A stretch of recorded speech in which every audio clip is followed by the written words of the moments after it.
He gives us his all: speed, endurance, power. Yet his wild spirit burns bright.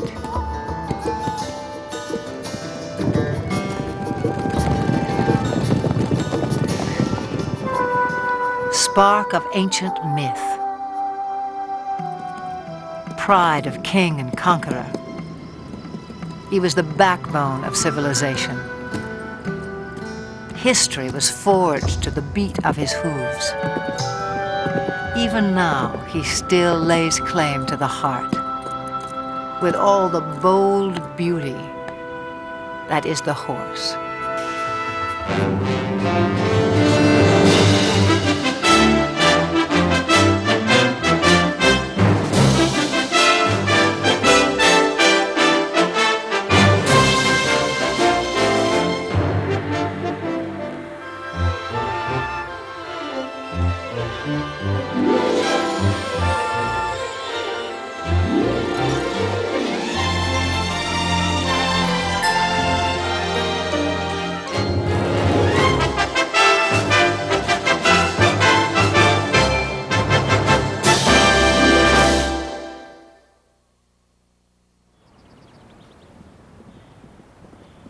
Summer sets off fireworks in the mountains of southern Montana. Spurred by heat and hunger, wild horses converge on the cool green heights, and sparks begin to fly.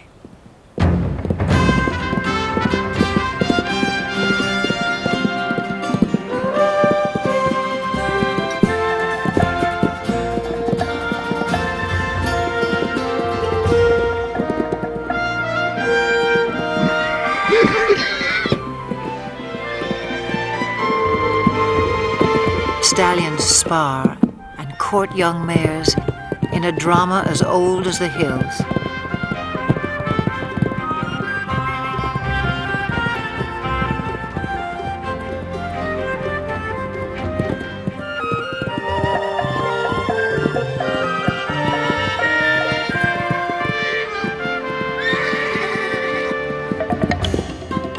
The Mustang has become a symbol of the American West. But some say he's a newcomer to these parts, even a trespasser. The truth is tangled in the long and winding history of his kind. It began some 60 million years ago in the forests of North America. Living on leaves, a creature the size of a fox walks the underbrush on padded toes. In time, forests give way to grassy plains. Legs grow long and toes become nimble hooves in a body built for speed. About 1 million years ago, the first true horses spread across land bridges to Asia and Europe. Their numbers swell, then slowly decline, perhaps due to climate change or the impact of a two-legged predator. To Ice Age hunters, the herds must have seemed inexhaustible, but by 8,000 years ago, horses were extinct in the Americas and dwindling elsewhere into memory and myth.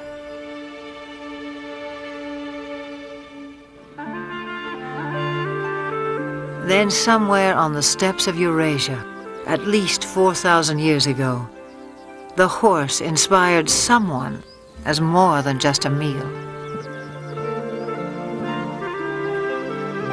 It may have begun as a shaman's ritual or a reckless teenage prank. But some brave soul took a quantum leap and changed the world forever.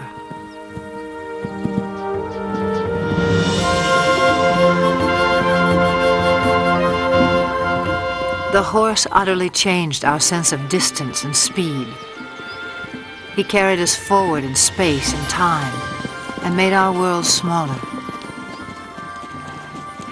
Great equestrian cultures arose and thundered across antiquity. Today, most have vanished, but here on the steppes of Mongolia, Little has changed since the time when the horse became a way of life. Nomads still measure their wealth in livestock and move vast herds with the seasons.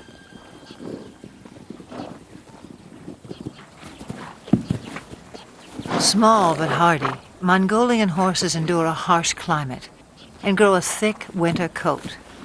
When pasture is meager, they can survive on very little.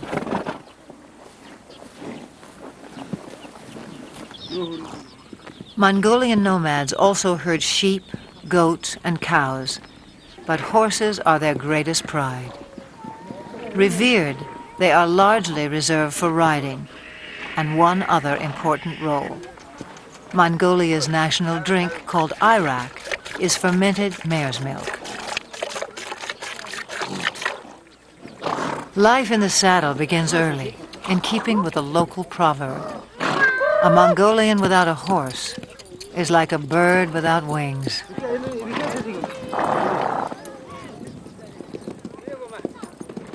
In July, thousands of nomads set up camp on the edge of the capital city, Ulaanbaatar. They come to celebrate Naadam, an ancient religious festival. National competitions of traditional sports are held, including 2 days of horse racing. One of the country's top horse breeders, Hang Medic, traveled over a week to take part in what will be his 30th Naadam.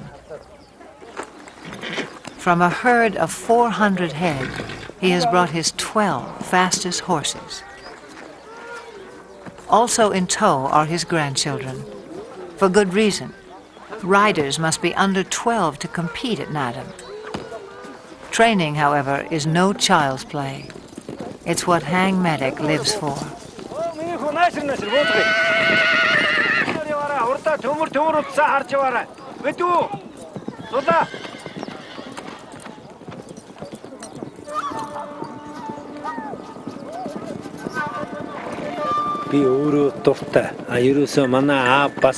Horse training is a passion. My father was a great trainer, and he passed that on to me. It's the same for most Mongolian people. We compete at Naadam to see who has the best horse, and because we're so proud of our horses. A fine racehorse is a symbol of good luck and happiness.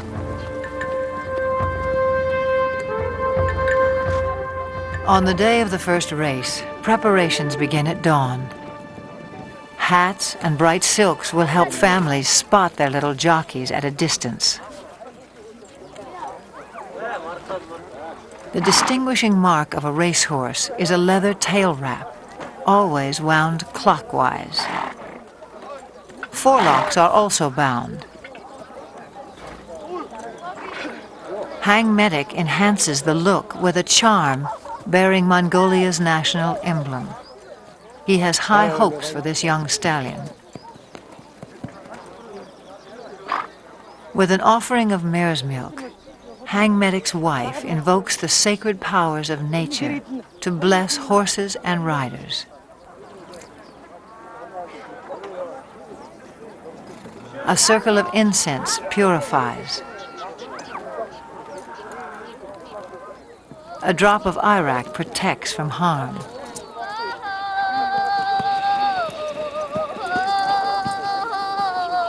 An ancient Buddhist chant rings out for luck.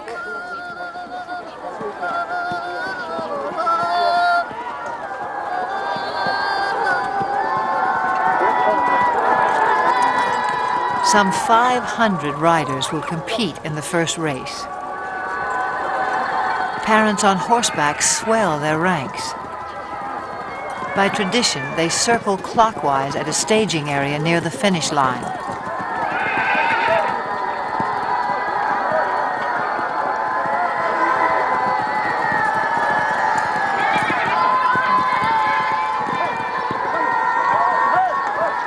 But the running of the race is not yet at hand. The starting point lies more than 15 miles away in the open steppe. To reach that point at a walk will take the racers some 3 hours. which leaves time to kill for everyone else. Nomads like Hang Medic take the moment to catch up with old friends and trading partners. For people who live much of the year in relative isolation, there's also the irresistible allure of new faces.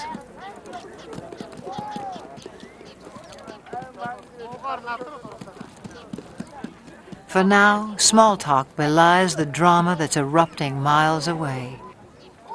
As 500 horses reach the starting point and the race begins.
Long before they can see the racers, spectators crowd the finish line.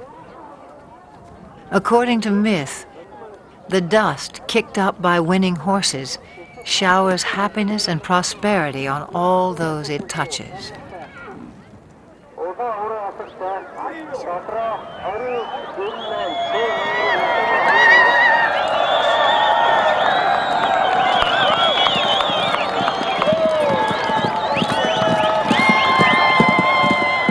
Frontrunners have been galloping for nearly 30 minutes. By Western standards, this might qualify as an extreme sport. But these are the descendants of Genghis Khan, who forged the largest land empire ever known on horseback.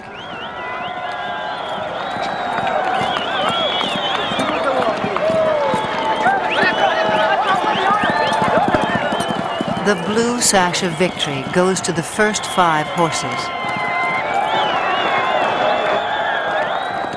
A flash of green tells Hang Medic his granddaughter has placed. But a riderless horse sends him off in search of his youngest grandson.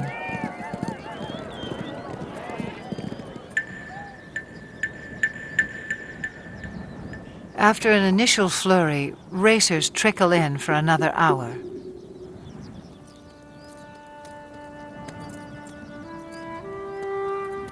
Herd instinct alone will keep a horse going, even one that lacks the fitness and conditioning required for a long-distance run.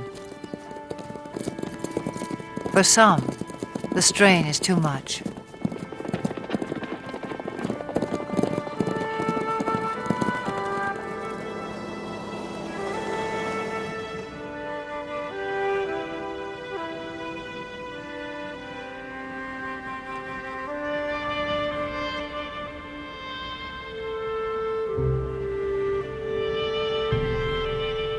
When a horse dies on the racetrack, the trainer is dishonored. But the child who has lost a beloved pet reaps only heartbreak.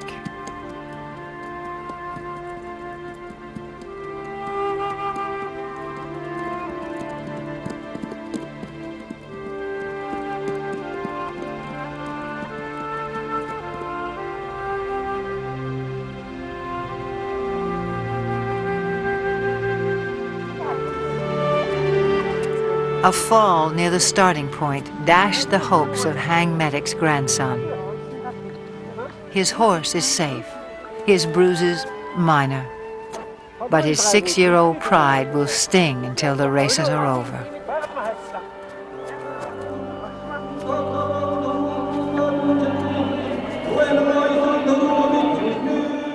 Nadam concludes in the National Stadium with a parade of champions.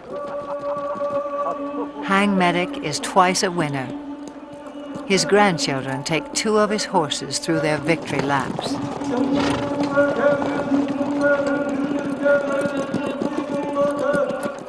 A herald sings the praises of the winning horses. Medals and mare's milk do them honor.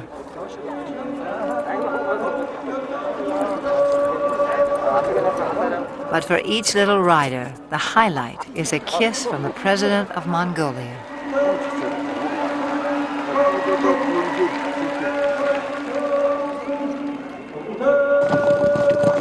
No other nation makes more of the horse.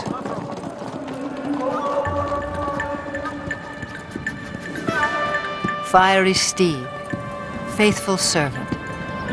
He is all good things to the Mongolian people. In return, they may succeed in saving the last truly wild horse on Earth. Before the rise of civilization, his kind ranged throughout Asia and Europe. Alert and aggressive, they were elusive prey with their camouflage of tawny coat, their upright two-toned mane. These horses were already rare in 1878, when Russian explorer Nikolai Przewalski returned from Mongolia. He carried a skull and hide that would prompt the announcement of a new species.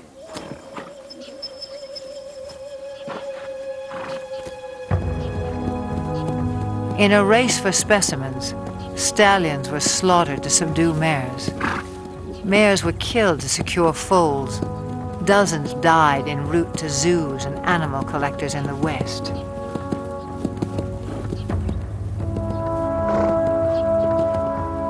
Przewalski's horses were last sighted in the wild in the 1960s.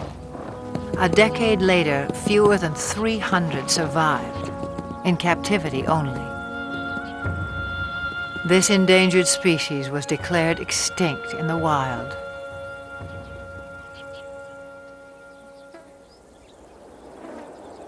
In 1992, 16 Przewalski horses from European reserves touched down in Ulaanbaatar.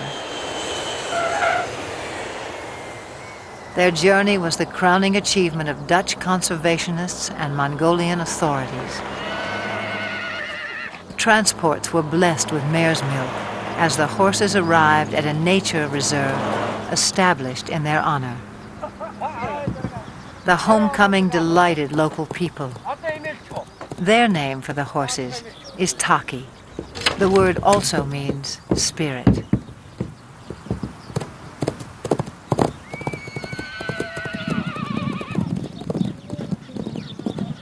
Today, some 80 free spirits roam 120,000 acres under watchful eyes.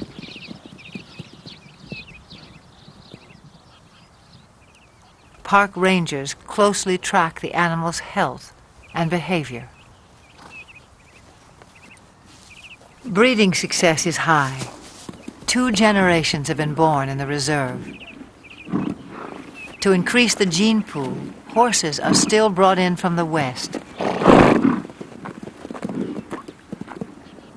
But prospects for a self-sustaining population are promising.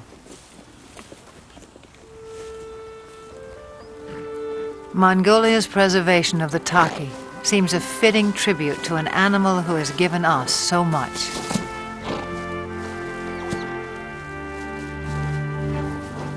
Domesticated, the horse revolutionized our world, but in the process, he was also transformed.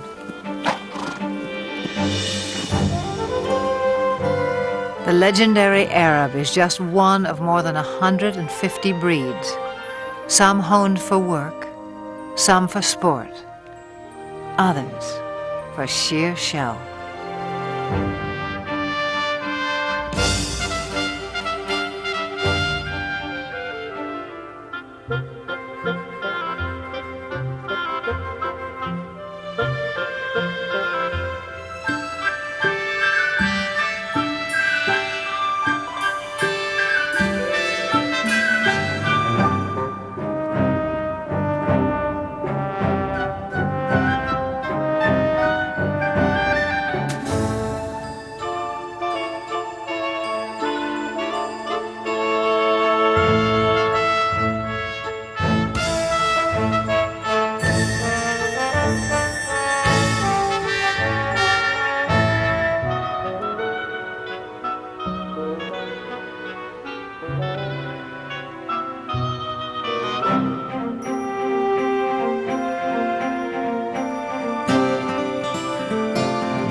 The Spanish horse boasts one of the oldest pedigrees. His speed and stamina were praised by the Romans. The famous Spanish riding school in Vienna was founded in his name. A dancer's grace made him a favorite of monarchs and earned him the title Royal Horse of Europe. Today, he inspires a new generation. At the Royal Andalusian School of Equestrian Art in the town of Jerez in southern Spain. Few gain admission here. Only first-rate horses, trainers, and students. A strict curriculum has produced several Olympic competitors. The school also keeps tradition alive. Once a week, the public is invited in to enjoy the splendors of another age. In 18th century costume, riders recreate the height of classical horsemanship as it was practiced throughout the courts of Europe.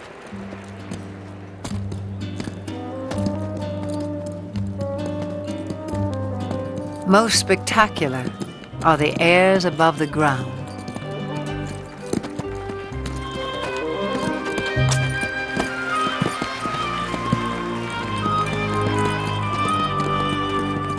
Horses naturally leap and kick when fighting.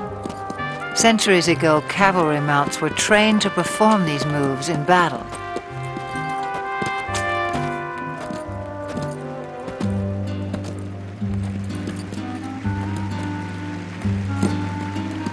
Eventually, each gesture became an end in itself, as formal as ballet. A supreme effort, the capriole demands vertical loft, virtually in place.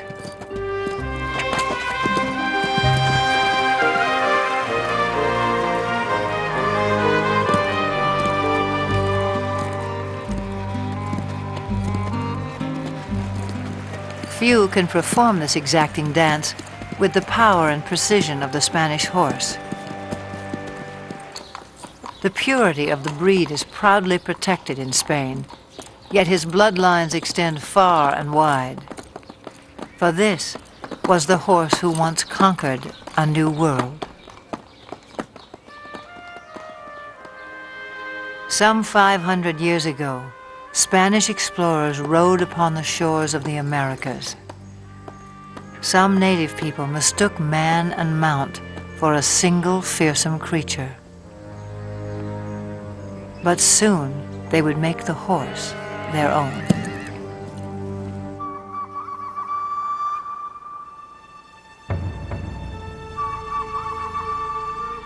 Through stealth and trade, Native Americans embraced the horse.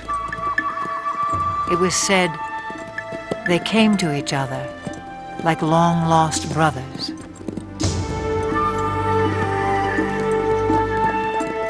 Some called him Skydog. He opened vast horizons in this life and haunted their visions of the afterlife. But this cult of the horse would not last. By the 19th century, Native Americans had been robbed of land and livelihood. Their beloved sky dogs were shot or simply set loose. Scores of Indian ponies joined strays and runaways, already thriving in the wilderness. By 1900, over 1 million horses roamed the American West. But not for long. To make way for cattle and sheep, public lands were cleared of animals considered worthless pests. They were slaughtered by the thousands for pet food, fertilizer, and mere sport. In the 1950s, public outcry denounced the abuses.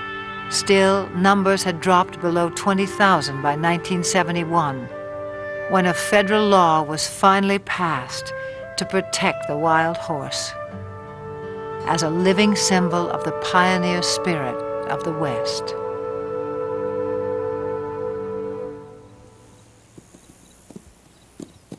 Today, the Bureau of Land Management oversees some 45,000 horses on public lands in 10 states. On the Montana-Wyoming border, the Pryor Mountain Wild Horse Range is home to a herd of about 160. Most live in small family groups of several mares, their foals, and a single dominant stallion. His role is to guard his harem and protect his growing offspring.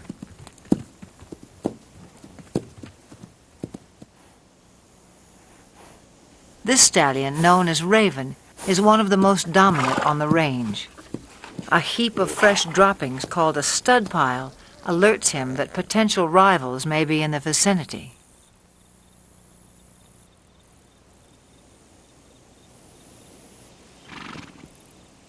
A band of young bachelor stallions prompts Raven to move his family to a safe distance.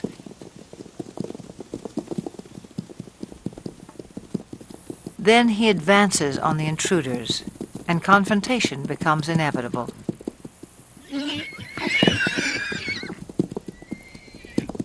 Raven may be outnumbered, but at 10 years old, his maturity and experience give him the advantage.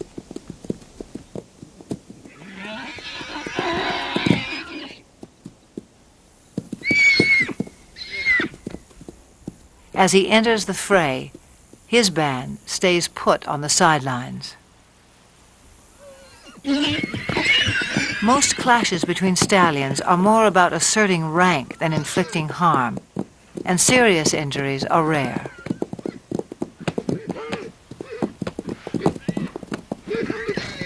In the end, the bachelors move on unscathed but chastened, and Raven returns to his mares.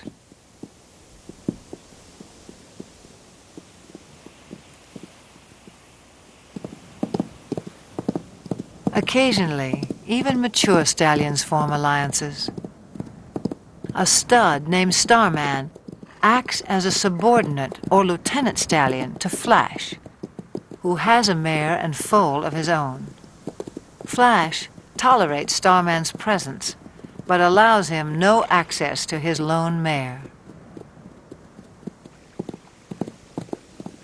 In summer, a waterhole fed by melting snowbanks attracts this small band.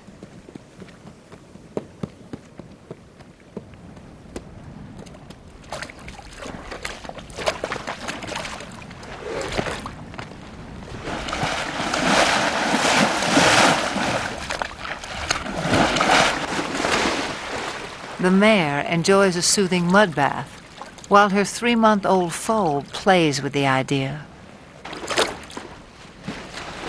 But for now, The water holds no appeal for Flash's lieutenant stallion. Starman picks up the scent of another mare and sets off in hot pursuit. The mare's yearling son tries to intercept Starman, but fails to impress such a mature stallion.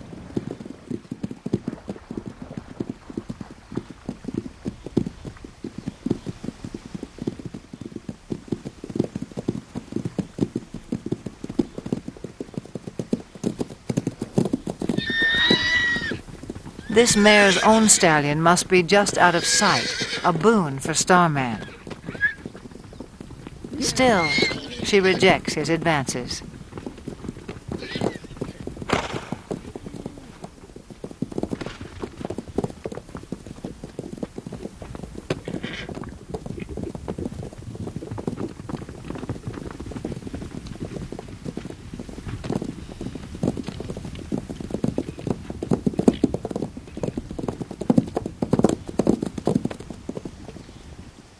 In the end, she gets away, and Starman can only observe the tactics of a more successful suitor.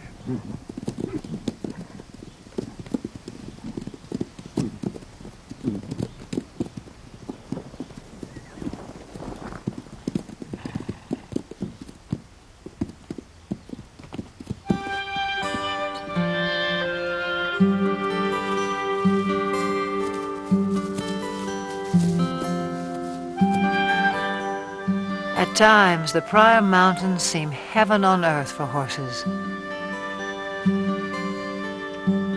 Though much of the terrain is arid and winters are harsh, summer pastures can be glorious.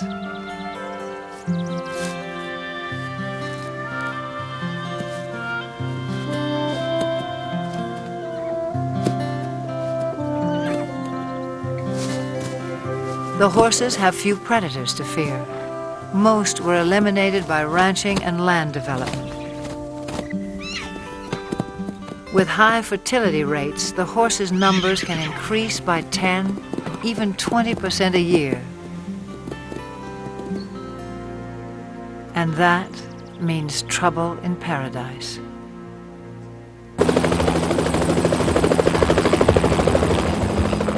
In the last 3 decades, the Bureau of Land Management has removed more than 100,000 wild horses from the range. The roundups are intended to protect public lands from overgrazing and ensure the health of the herds.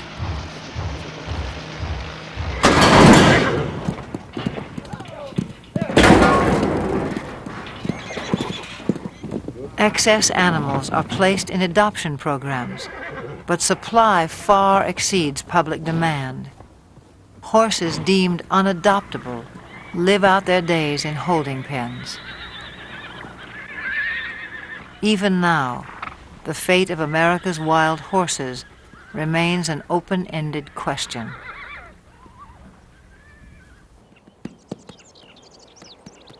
Some 4,000 years of domestication have failed to deprive the horse of his wild instincts. His natural impulse is to flee the company of humans. Brian Newbert makes a living not breaking, but in his words, starting wild or green horses. This 2-year-old quarter horse stud, born on the open range, has never been handled. On his ranch in Northern California, Brian is about to make first contact.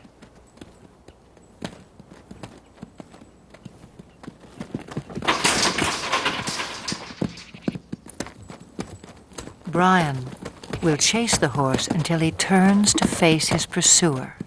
The goal is capture the animal's attention and keep it. I'll ask again. Good. Now let's see if he leaves with his hindquarters or if he leaves with the whole horse. See, here's the first little part is going to happen here in just a second, I think.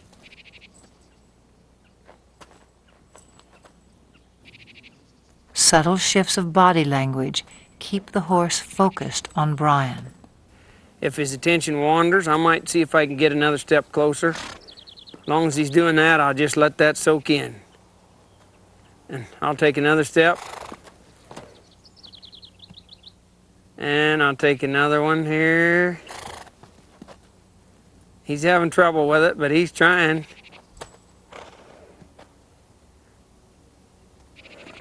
He's gonna have to leave here pretty soon. And I'll try to direct him back. There, he adjusted in the rear quarters. That's what I'm gonna need here.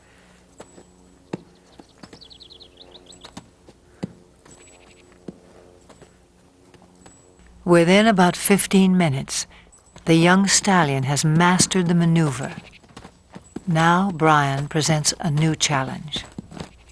I might do just a little swinging here and see if he can stand that. And I'll see if I can put that on there without hitting him in the face. And I'll just, as I come forward, just let that go. And it's kind of scary. And you can see that it's troubling to him a little. So I'll just put just a little pressure till he finds his way toward me. See, he keeps thinking his answer is out of here, but the answer's right there. The horse turns to Brian for reassurance, a critical breakthrough. Now he might reach for me.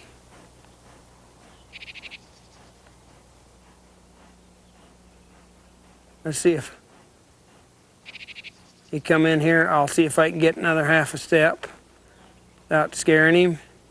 See how he's reaching for me? Now here's a spot where you want to watch their ears, because some of them they'll take a run at you.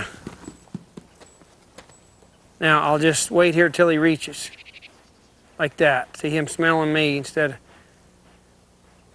There's the first, second time he's ever been touched by a human, or he touched a human, I guess, instead of... Now again, let's see if this head shaking will disappear. I'll just keep a little tension there, and I'll see if he'll reach for me. And pretty soon I'll reach for him, like right there. We sort of met one another. A little bit of touching there.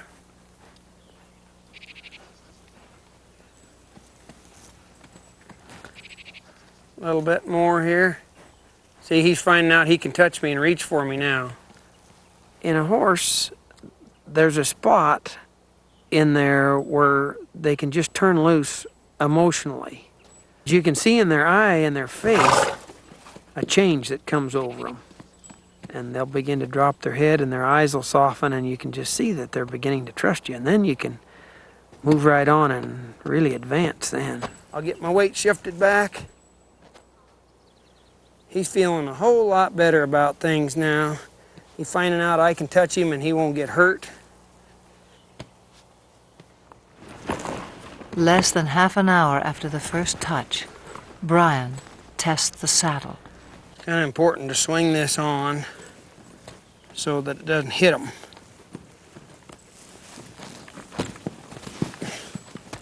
So this grab will gradually just lays right over on their back like that. I don't mind seeing one buck with the saddle, because being a prey animal, that's his responsibility to not let anything stay up there. That's where the predator has the best advantage. If he can get above and stay with them, then he can have himself a meal. Pretty dreamy now, but we'll see what he's like when he feels that saddle on there. I'd rather he test the saddle out before I get on than after I get up there. Now I'm going to move him off, but ever so softly, if I can. I'm not trying to make him buck.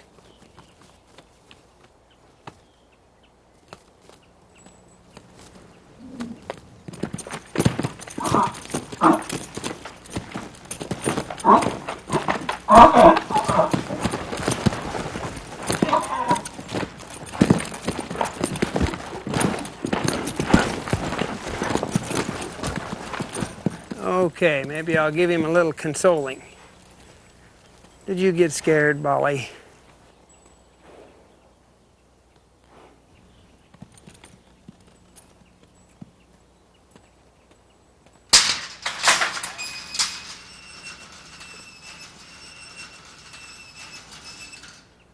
It's been less than 2 hours since Brian began work, a fairly routine first session. He'll leave the saddle in place for a few more hours, then give the young stallion a well-earned rest until morning.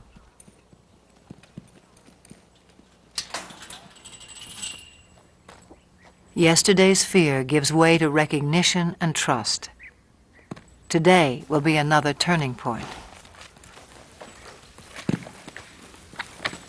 Social animals feel safest in a group. As a comfort to the young stallion, Brian has corralled several other horses.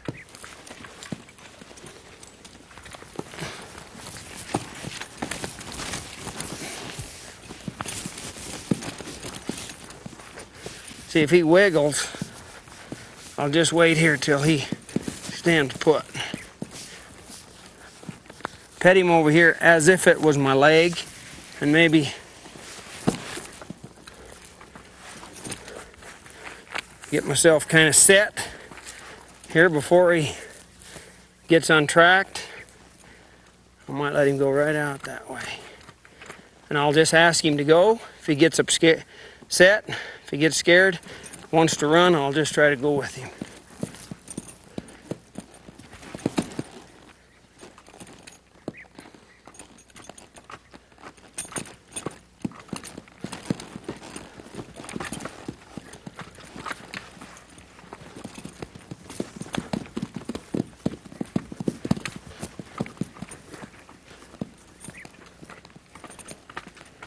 People ask me about this new way of working with horses. As far as I know, it's been around as long as there's been horses and man interacting with one another. I don't know how the first man could have ever got on a horse for the first time without having something working for him.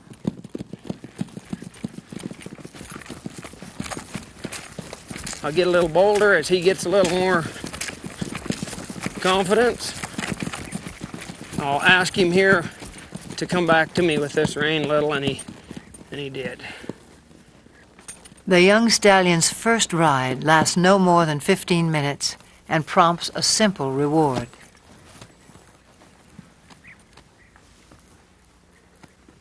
Hey, kid.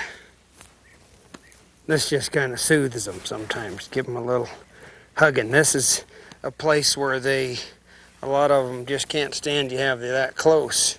And if you can show them that it's okay to be this close, why, it's a real relaxing, soothing kind of thing for them. They really have to trust you.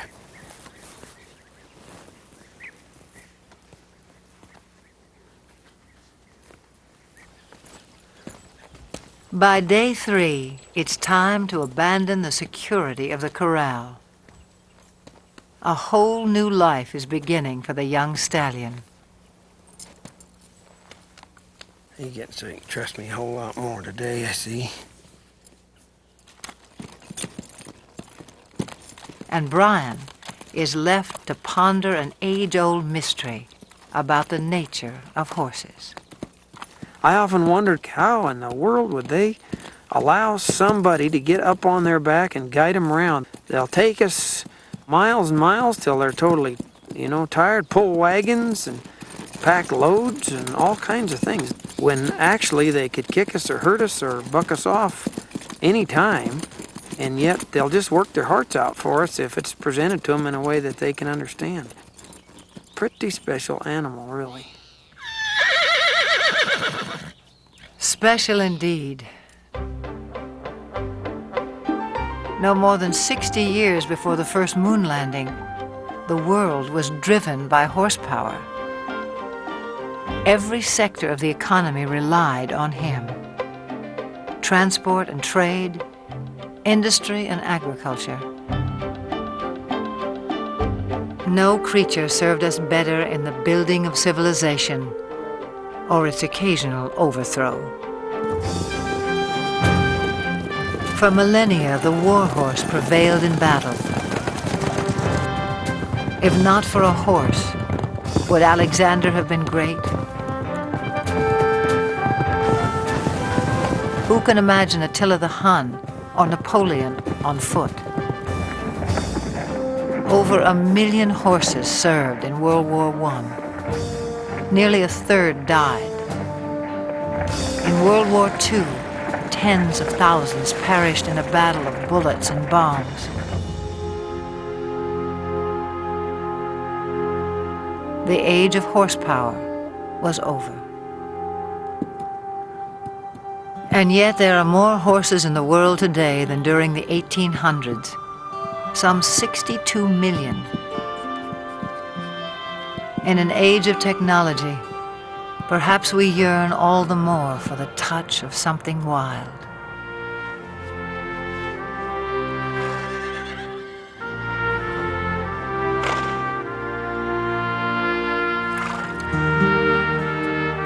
The horse is no longer changing our world, but he can still change lives, one at a time. In central Georgia, Carol Woolley has loved horses since she was a child. In 1995, a friend told her about an old school horse who had seen better days as a fox hunter and jumper. His name was Carousel, and he needed a home. Carousel was in his mid to late 20s, a little lame, about 100 pounds overweight. He was a little sway back, just a good, quiet lesson pony. You like a goodie? Carol took good care of him. Local children rode him. Soon, Carousel was a favorite. In 1996, 2 weeks after the Summer Olympic Games, the Paralympics came to Atlanta. Some 3,500 athletes attended. For the first time, equestrian events were included. 16 nations sent teams. It was up to event organizers to provide horses for 62 athletes with a wide range of disabilities.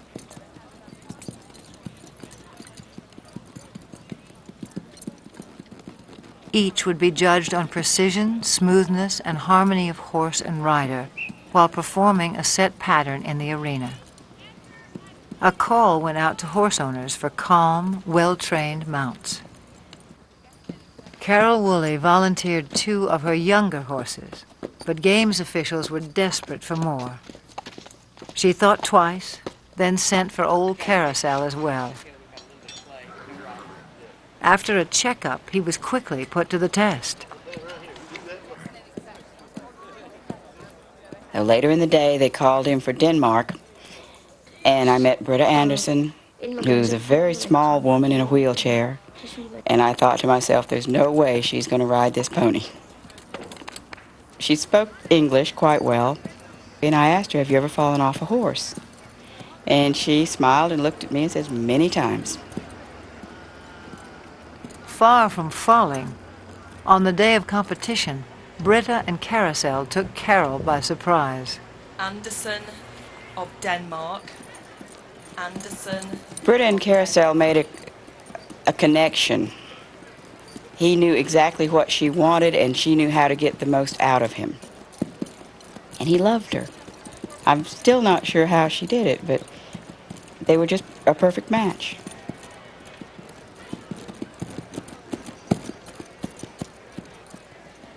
The judges agreed.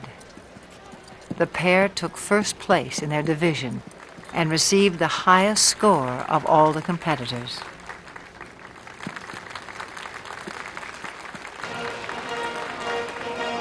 From Denmark, Britta Anderson, riding Midland's Carousel, owned by Carol Woolley. When they won the gold medal, it was this little pony and a horse trainer from nowhere, and a world-class rider. And the thought that they actually won that gold and they earned it, it was probably one of the high points of my life.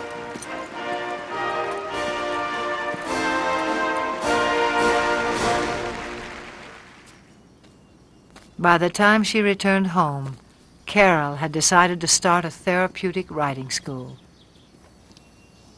Would it be easier to face the other direction to get off? I think so. Horseback riding can improve balance and muscle tone, as well as a sense of independence and self-esteem in people with all sorts of disabilities. For Carol, there's no greater reward than to see someone like 13-year-old Sarah take her first ride. We got you now, kid. You're riding, kid. You're riding. You want your back? When you take a child out of a wheelchair and put him on a horse, he's immediately taller. The walk of a horse mimics the same movement you get to actually walk on your own legs. It gives them a freedom of mobility. It gives them control over something that they may have never known before. They can control where they're going.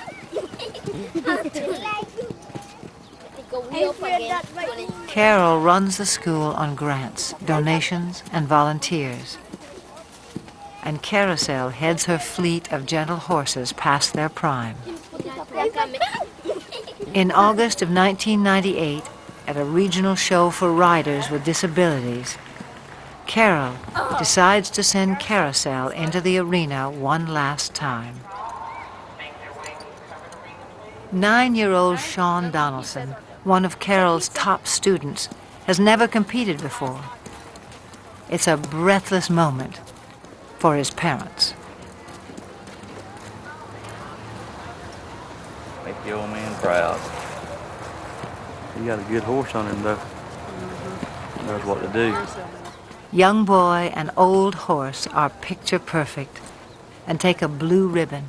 In first place, Sean Donaldson from Paris. A first for Sean, a final trophy for Carousel.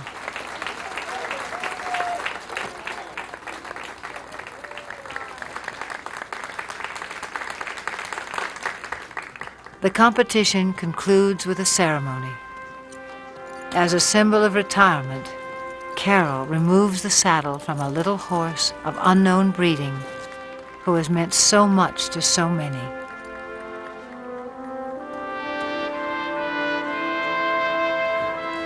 To him go the full laurels of a champion. He was quite calm, stood through everything. He halfway, I think, understood that we were doing an honor to him. I was a little surprised that he didn't mind us putting flowers on him. He acted like, well, those were his flowers, this is fine. I think he enjoyed it, really. He wasn't just an old sway-backed horse with a gray face. He was everybody's dream of a horse.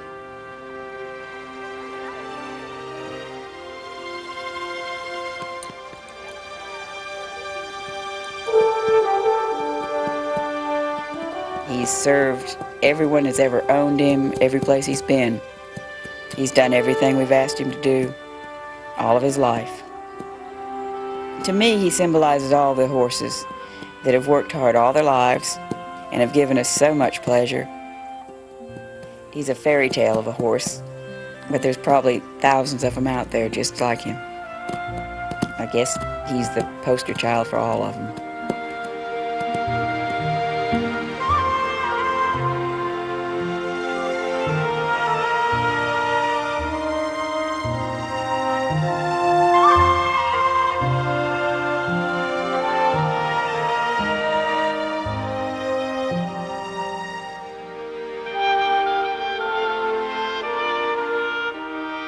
For all they have done for us, for all that they are, may they always have green pastures, each and every one.